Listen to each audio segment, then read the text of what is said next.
ये पापा कहाँ छुपा है?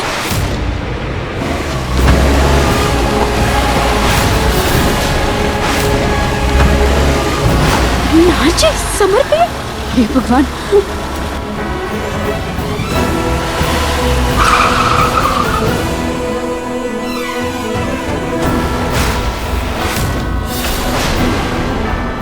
मुझे ऐसा क्यों लगा जैसे मैंने किसी को भागते हुए देखा?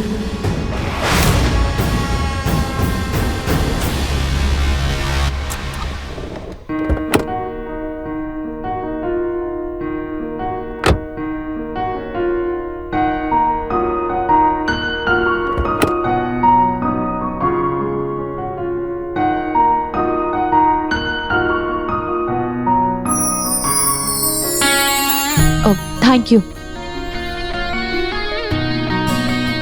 आई होप आपको आज की शाम पसंद आई होगी। जी, आज मैंने बहुत अच्छी शाम बिताई और ये शाम मेरी जिंदगी की सबसे यादगार शाम बन गई है। Thank you so much.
लगता है इन दोनों को अकेले बाहर भेजने का प्लान काम कर गया। अब बस किसी तरह उस नकली रूही नाम के कांटे को इन दोनों के बीच से दूर करना है।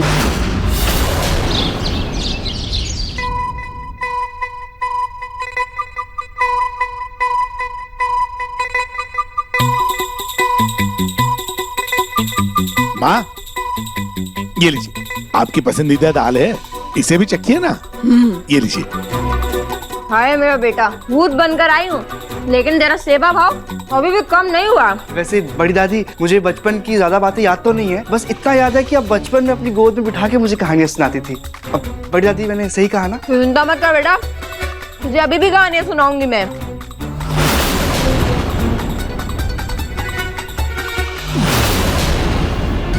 इतना सारा खाना बनाया है मैंने। खाना बनाते बनाते, खाना देख देख के मुझे भूख लग गई है। एक रोटी में भी खा ही लेती हूँ। ए पकड़।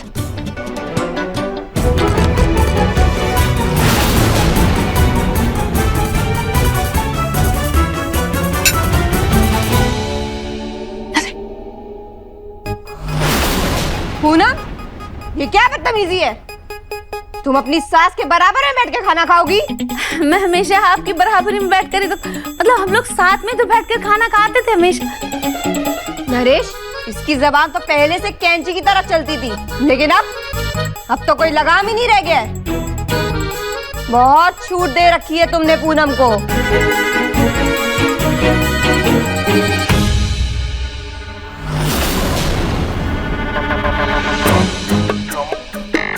ऐसे मुंह क्या बना रही हो? चलो सर पे पल्ला डालो। हमेशा आप ही तो मना करते थे सर पे पल्ला। मैं हमेशा मंदिर में कीर्तन पूजा में ही सर पे पल्ला देती थी, बाकी आपके सामने तो कभी पल्ला मैंने सर पे दिया नहीं। माँ जी, जीते जी तो कभी तुमने मेरा सम्मान नहीं किया। अब भूत बनकर कुछ दिन के लिए आई हूँ, कम से कम तब तो इज्जत दो। हाँ, पकड़िए।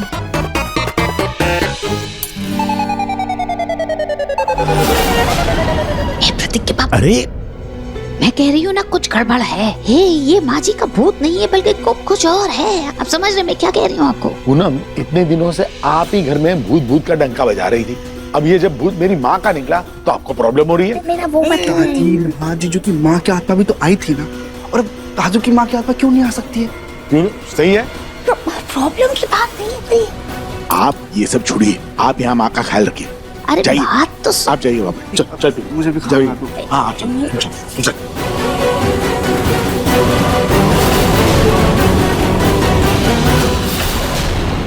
कहा तो मैं अपनी बहू को घर से भगाने चली थी, और अब इस बहू की बहू बन के इसके आगे पीछे नाच रही हूँ।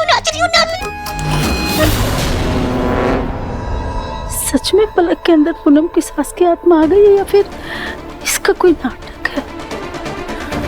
हे भगवान, कुछ समझ में नहीं आ रहा।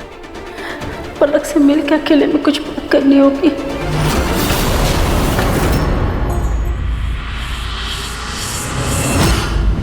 नार भैया, क्या हुआ भैया, कहाँ खो गए? डॉक्टर ये अंदर गई।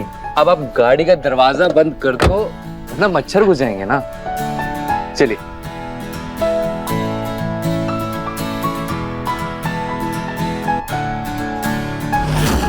पता नहीं क्यों डॉक्टर रिया के साथ एक अलग सा खिंचाव महसूस होता है और अपनापन सा।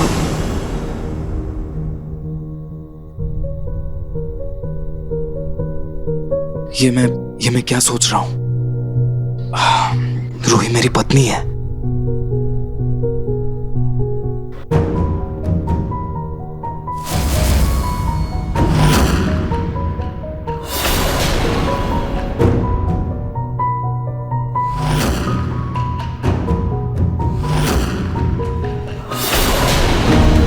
ये तो डॉक्टर रिया का है, उन्हें बाद में दे दूंगा।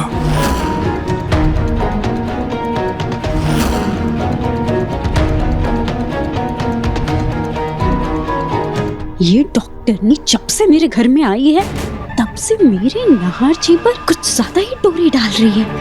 कुछ तो करना पड़ेगा, पापा से बात करनी पड़ेगी।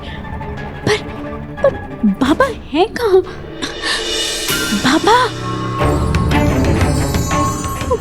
बाबा, अरे बाबा, मेरी समस्या का समाधान करेंगे ना आप? बाबा। अवश्य बच्चा। बाबा, बाबा, बाबा,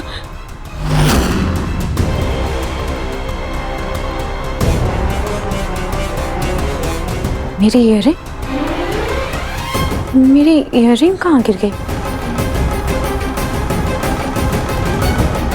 यहाँ तो कहीं नहीं दिख रही है। कहाँ चली गई? एक बार बाहर गाड़ी के पास देख कर आते।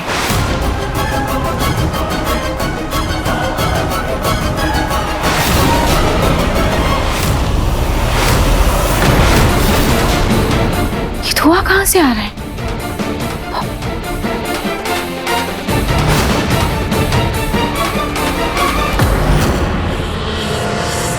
बोल, तुझे क्या चाहिए? बाबा, मुझे अपने पति को अपने वश में करना है। हो जाएगा, लेकिन भारी कीमत लगेगी। करोड़ों की जिंदगी जीनी है तो चिल्लर दाम करने पड़ेंगे। उसकी चिंता आप मत करिए, बस आप मेरा काम कर दीजिए। तेरा सब काम पूरा होगा।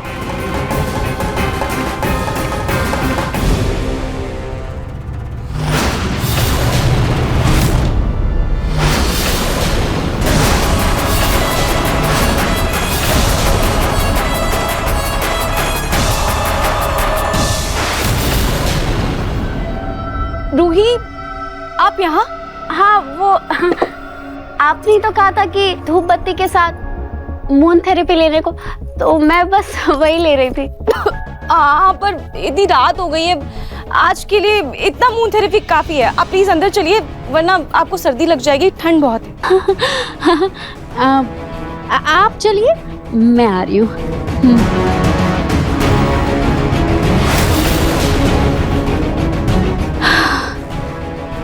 हे भगवान, अब पापा को पीछे वाले रास्ते से लाना होगा।